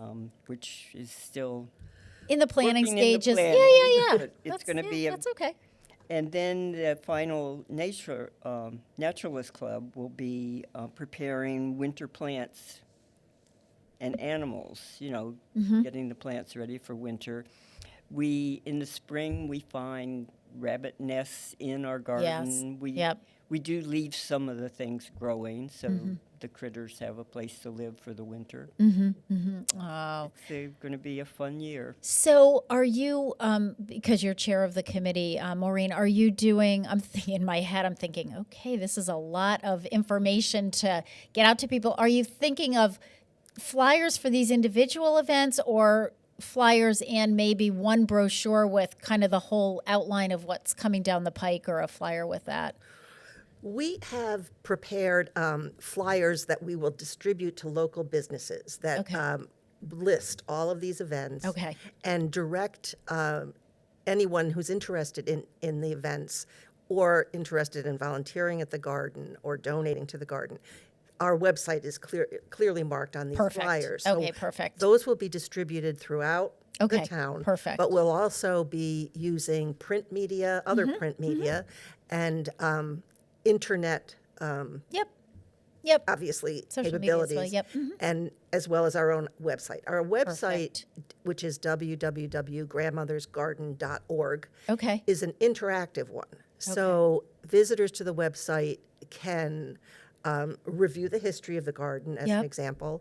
They can also donate to the garden and to this campaign, and they can register as a volunteer, which is very important. Perfect. And so we really encourage people. It's a beautiful website. We encourage people to use it. Absolutely. And that's wonderful. And please make sure that you're feeding me information because I do all of these announcements on the show every week. We're constantly, we have one coming up next month. We have several different things coming up next month, some things for the Athenaeum and so forth. So, I'll keep tabs on that. We'll actually absolutely make sure that our viewing audience, it's a reminder because there's a lot going on. I mean, and I feel like, what was it? What did you say, Joy? Is it the Naturalist Club? Yes. I feel like I need to get them on the show. I don't know anything about them. I'm like, I love to learn new things about new groups and organizations. And yes, they do walks. Well, we're going to get them on too. So I think that's great. All right. It is 7:32. If you're just joining me, the topic this morning is Grandmother's Garden. Grandmother Steiger. I love that. My guests are Maureen Kane and Joy Bonnell, who are both volunteers. I think is pretty much everyone associated with Grandmother's Garden a volunteer? Yes. Pretty much for the most part? Yes. There is one paid employee. There is a garden manager who is a paid employee. But everyone else that works at the garden or for the garden, we're all volunteers. Yeah, Yes. perfect. So we're talking about their 90th anniversary, which is this year, and some of the exciting events that they have going on. So stay tuned. We're going to take a short break. So of course I did all garden songs for you. We just while you were coming in, you probably didn't hear it. We did the Mamas and the Papas did Safe in My Garden. This one is The Rain, the Park, and Other Things by the Cowsills. You're listening to WSKB 89.5 FM, radio for the Westfield Masses, and WCPC Cable Channel 15. We'll be back after this break.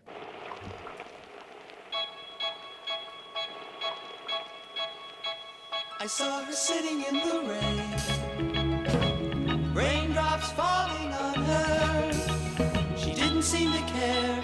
She sat there and smiled at me. Then I knew she could make me happy.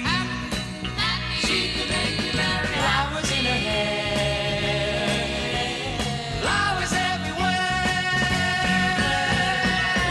I love the flower girl. Oh, I don't know just why. She simply caught my eye.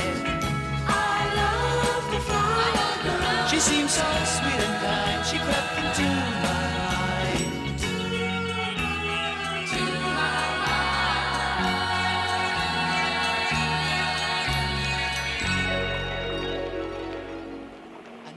say hello, hello, hello. She smiled up at me. Hello, then she took my hand and we walked through the park alone. Then I knew she had made me happy. She had made me happy. Flowers in her hair, flowers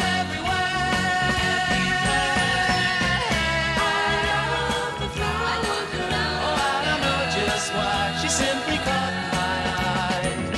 I love the flower girl. She seemed so sweet and kind. She crept into my mind.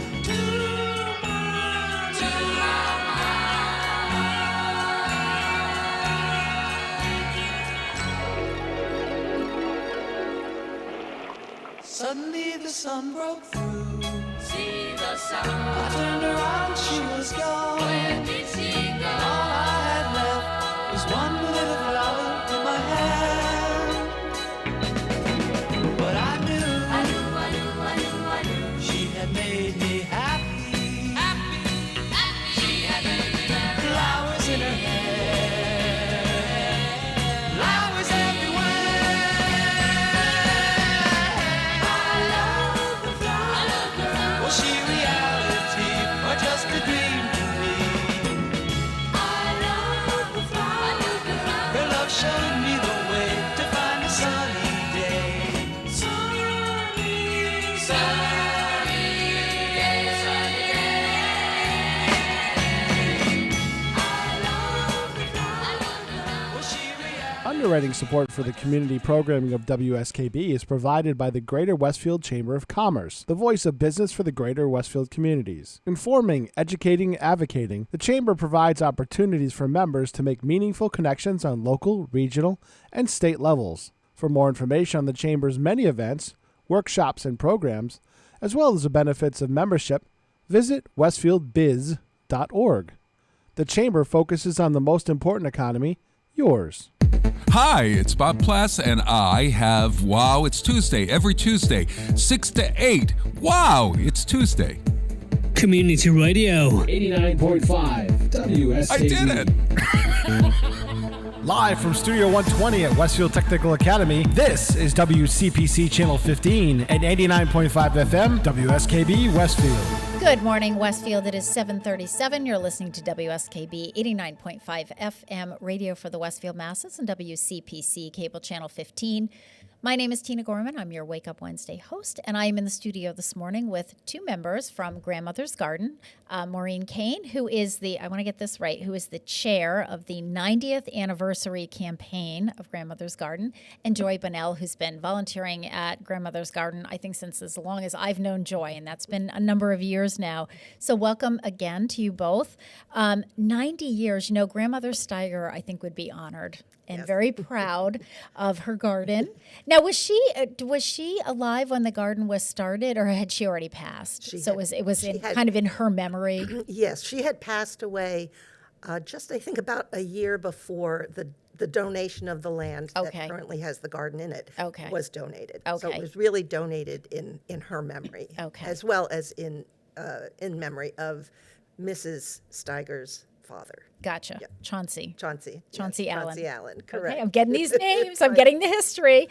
So I would like to talk a little bit about volunteering for Grandmother's Garden. And this is really a show primarily about health and wellness in the broadest sense.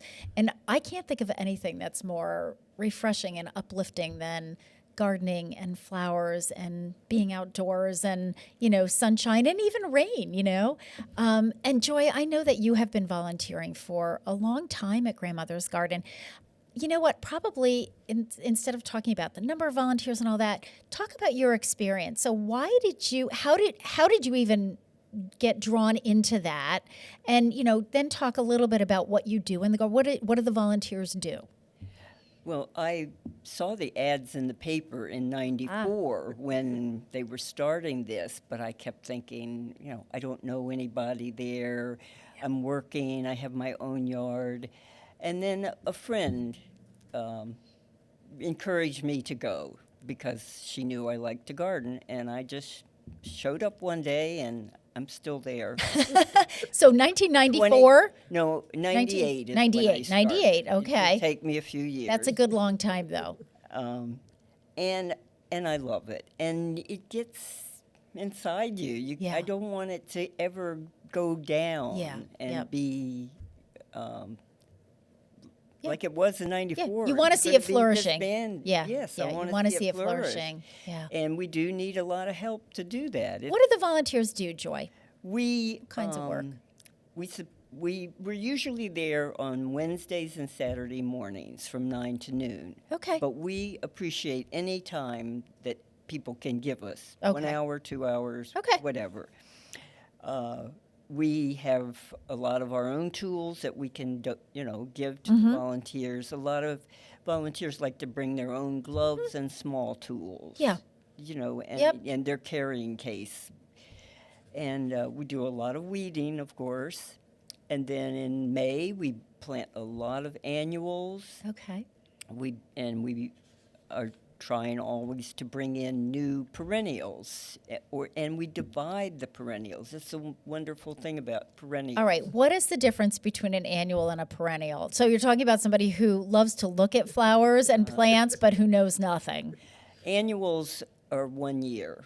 They can't winter over in this environment. So at the end so you plant them and then they die off, the next year you have to plant new ones. And the advantage of those is they bloom all summer, where a perennial lasts year after year, but it only has a short season of bloom. Okay. But if you plant your garden with enough perennials, you have different blooms at different times of the year. Is that the way that works? Okay. All right. But so you have to know your flowers. You have to learn. You learn your right. Exactly. You don't have to know them to volunteer. You're going to learn. They're going to teach you a lot. You don't have to. You just have to love them. Right. Okay. And love getting in the soil. Yeah. It's not dirt. It's soil. It's soil. Thank you. Okay. So I can't use the expression digging in the dirt. Nope. It's soil. So just a willingness to learn, and you get wonderful exercise. You're out in nature. You're giving back to the community. You're creating something beautiful, and you're making friends. Yeah. I have made some wonderful friends through the garden. I've known Maureen for years, and other friends. That you have something in common, so you can build on that friendship. Yep. I think you're right. I think whenever people volunteer sort of for the common cause, just that whatever the cause is, in this case it's the garden, it draws you together. So even if it's either somebody likes to garden, or they know a lot about gardening, or they don't know a lot about it and they want to learn and they want to be outside and they want to make friends. And I mean, what a great way to do it. And it sounds like because you're kind of concentrating on a couple of mornings, so you have a lot of people helping out at one time. I think of the, many hands make light work adage kind of thing. Yeah. And it's, well, especially for people who want to learn. Yes. We have quite a few master gardeners that volunteer there. Now, how do you define a master gardener? What makes someone a master gardener? They take a course, a year-long course in gardening, and then they have to volunteer so many hours and take a test and be qualified. To become a master gardener. We also have a program where a volunteer could just say, I just want to work on this bed. I want to adopt this bed. And if that's what they want to do. We have a woman who has adopted 4 beds. Wow. And she actually comes on her own. Yep. When she feels like it. And once a volunteer feels comfortable with what they're doing, they can come whenever they want. They need to bring their own tools, of course. Nice. We have a huge place where we dump weeds and compost. Okay, which is right on the property there? Yes. Yeah. Okay, perfect. So obviously, obviously this is something that's really, that you're passionate about. You've been doing it for a long time, and you've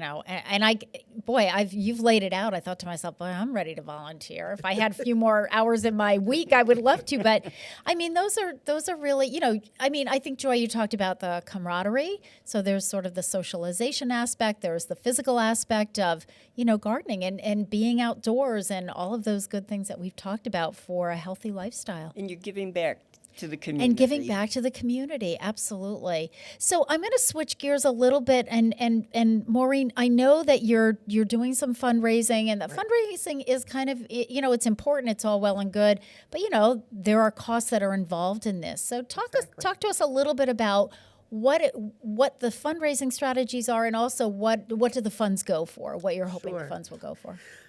So because this is our 90th anniversary, we decided to honor the garden this year by attempting to raise $90,000.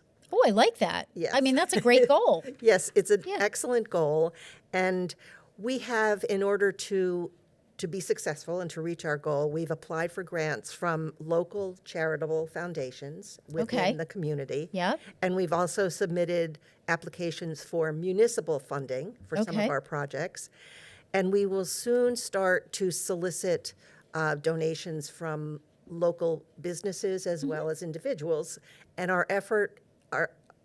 we've designed our effort so it will be as broad-based for the community as possible. Yep. As an example, right now, if anyone is motivated to donate to the garden, they could go right onto the website, www.grandmothersgarden.org. Now, is there an apostrophe with Grandmother's Garden on the website or not? No. Okay. There is not. All right. So you can go right on the website, and there is a donate tab that you would basically just activate, and then you could make a donation today. There you go. Can't make it any easier than that, right? Exactly. Perfect. We know that the success of our strategy relies on these outreach efforts. And so we will be using during the campaign internet, as I said, and print advertising, as well as Facebook and email notifications. The website accepts credit cards, or you can use PayPal if you like. And I think what I'd like to do is finally just thank all of the people that so far this year have already donated. Nice. Their donations mean so much to the garden, not only this year and the work that the volunteers are doing there this year, but part of those donations can be directed to an endowment fund that will provide funding for operations in years to come. Yeah. Yep. So some of the money this year that's being used, a couple of different applications. One, there is a historic wrought iron fence that faces Smith Avenue. Okay. And that fence is in need of repair. Yep. And so we have successfully written a grant so that it will be repointed, repaired, restored, and look It'll Like be new. made functional, and it'll look it'll be aesthetically pleasing. Yes, that's right. That's right. Perfect. So that's a major project that we're. So now, just being one that has a grant due, I've just written 2 in the last month, and I've got another one due on Friday. So who's doing the grant writing for you? I'm doing the grant writing for the most part. Yeah. Alan Steiger, who is the great-grandson. I was going to say, he's got to be a relative in there somewhere, right? Correct. Alan Steiger is a member of the board of directors. Perfect. And he is, as I said, the great-great-grandson of Albert Steiger and Izetta Steiger, the family that donated the property to the city of Westfield.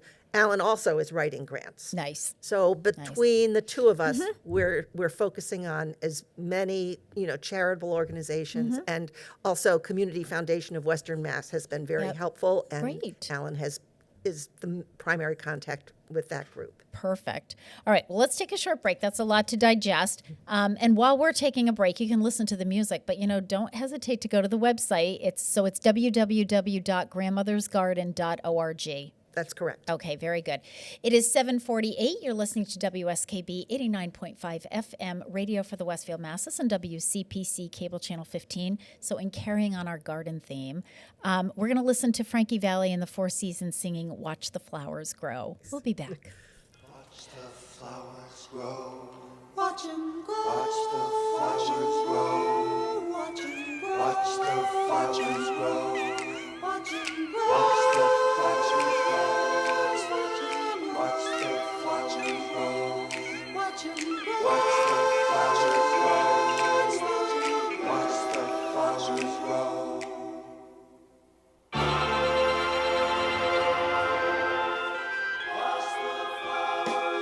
Did you ever see a flower grow?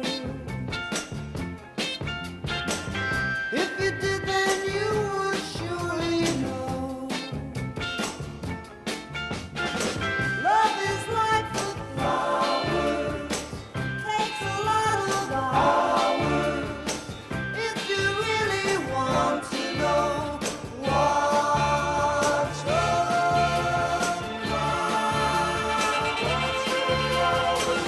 listen to my thoughts and take a ride. Listen to my thoughts and take a ride. I shall give you all you've been denied. I shall give you all you've been denied. First you gotta slow down.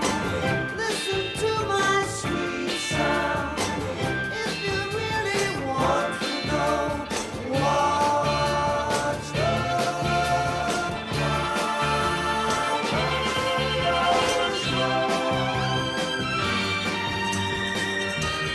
over the mountain there's a sweet meadow where breezes blow. Take my hand and we can watch the flowers. Let me take you where the flowers grow. Let me take you where the flowers grow. Let me be the one who told you so. Let me be the one who told you so. I love you forever. I'll leave you never. Baby, let's go. Watch the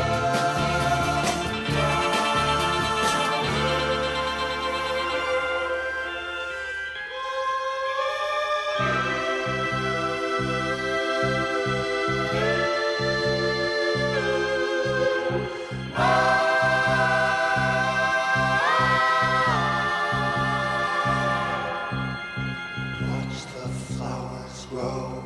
Watch them grow. Watch the flowers grow. Watch them grow. Watch the flowers grow. Watch them grow. Watch the flowers grow. Watch the flowers grow. Watch them grow. Watch the flowers grow. Watch the flowers grow. Watch them grow. Watch the flowers grow. Watch the flowers grow. Support for the community programming of WSKB is provided by the Dunkin' Donut Shops of Westfield and the Sardinia family. It's nice to know that even as the world changes, Dunkin' Coffee remains the same at 7 convenient locations throughout Westfield. I'm Mark Auerbach. Join me every Friday at 8 a.m. for Arts Beat, where you'll meet interesting actors, directors, designers, and musicians here in Western New England. Community Radio. 89.5 WSKB. Live from Studio 120 at Westfield Technical Academy, this is WCPC Channel 15 and 89.5 FM, WSKB Westfield. Good morning, Westfield. It is 7:53. You're listening to WSKB 89.5 FM radio for the Westfield masses and WCPC Cable Channel 15. My name is Tina Gorman. I'm your Wake Up Wednesday host. And in the studio, if you're just joining us, my guests are 2 volunteers from Grandmother's Garden. We're talking about the 90th anniversary of the garden, which is amazing to me. I mean, just 90 years of people keeping this garden going. Joy Bonnell and Maureen Kane are here and we've been sharing some information about the events, the planned events, which now that I have this in front of me, this is incredibly impressive. And I do just want to assure viewers that I will be making these announcements throughout the year. The first event is May 7th, right through October. So we'll be talking about those, reminding you of when they are, how to register, and so forth. We're talking a little bit about volunteering, which I want to circle back to with Joy, and we're also talking a little bit about fundraising, which I'm also going to circle back to with Maureen in the 6 minutes now that we have left. So, Joy, let's circle back to volunteering, because I know there were a couple other points that you wanted to make, and I want to give you the opportunity to do that. Yes. Besides the working in the soil with flowers, we also have a need for someone to work as a handyman, carpentry, repairs, minor things. Okay. And also we have some beautiful stone walls at the garden that get vandalized, or sadly, either by people or nature, and those need to be restored constantly. So stonework and carpentry are 2 things. Okay, very good. So we've got a call out for that. We have a need for that. And I just want to say, I came upon this passage last night. It says, "Look at the flowers. For no reason. It is simply unbelievable how happy flowers are." I love that, because you know what? Sometimes I think we live in a world where we feel like we have to have a reason and a purpose for everything that we do. And I think flowers are just one of those things that it's just for the pure beauty and joy and, the sense of comfort and peace that it brings to us. And it doesn't have to be a purpose. We don't have to be cutting them to give them to somebody. It's just, just like, this is amazing. Let's just look and stop and breathe and, take a few minutes. So I think that was a really poignant quote that you've got there, Joyce. And after so many years, we do develop our favorites and look for them every year. Absolutely. Absolutely. I love that. Your passion really shows through. I love that. And Maureen, I wanted to circle back through also to fundraising, because, the reality is that although you can supply volunteers to do the work, but things cost money. We know that. Repairs cost money, and supplies cost money, and so forth. So fundraising is just the reality of what the Friends of Grandmother's Garden has to deal with. So Let's talk a little bit again about how people can donate if they so choose to do. Okay. Well, you're absolutely correct, Tina. And we remember, too, we always remind ourselves that Grandmother's Garden itself was inspired by a donation. Without the Steiger family gift, there would be no garden today. Right. Now, the garden, with the donors that have supported the garden over many, many years, and with the abundant effort of all the volunteers, we know that volunteer effort flourishes because there has been a good foundation of funds coming into the garden. Yeah. And investment made by, charitable institutions, the city of Westfield, as well as local businesses and individuals. Those investments in the garden allow the volunteer effort to flourish. So very simply, there's a fundamental direct correlation between the generosity of a donor, I think, and the creativity and the energy of the volunteer base. Yep. And so the garden owes its endurance, its viability to these two influences, donors and volunteers working together. And how to donate? Well, I've directed individuals to the website, but in the coming weeks, please be alert for letters, email, phone calls that we'll be making to local businesses and individuals soliciting funds and support for this year's effort. The website is an excellent way to make a donation if you can. Again, we thank you if you already have. But we look to being able to realize our goal this year, and we feel that we're in a good position right now. It's about a quarter of the way through the campaign, and we've already achieved about a third of our fundraising That's goal. fabulous. So- And that's what you want. I mean, you want sort of that first healthy, because then people, kind of feel like, oh, this is, let's do this. We have teeth to this now, so I think that's really important. I have a really practical question that I want to end with, which is when someone wants to go visit the park, where do they park? Oh, there is. Where's the best way to park? There is parking. Well, there's parking along Smith Avenue. Right. There's also a parking lot adjacent to Grandmother's Garden. You can pull right in, and especially that parking lot is convenient for anyone that requires wheelchair accessibility. And where do you access that entrance? What Right street on is it Smith off? Avenue. Oh, it's right off of Smith Avenue. Exactly, Okay, all right. right on Smith I have to Avenue. explore that a little bit. I have forgotten to mention the way to volunteer is on the website. Okay, so yes. And we need that because it gives us your information, your name. Your contact information, how the group can get a hold of you. Yeah, thank you, Joy. That's my fault because I usually say, great, if somebody wanted to volunteer, what do they do? Who are they calling? What are they doing? So thank you. Perfect. And, again, as Joy mentioned before, in terms of volunteers, they typically get together on Wednesday mornings and Saturday mornings, but you're not confined to that. And if you can only give, 1 hour or 2 hours, you can only come on Saturdays because you work during the week, we'll take it, right? Exactly. Okay. That's right.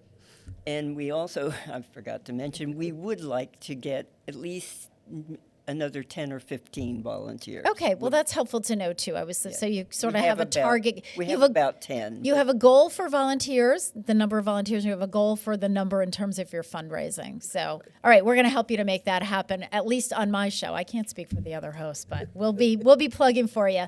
Thank you to both of you, Maureen Tina, Kane and Joy Bonnell from Grandmother's Garden.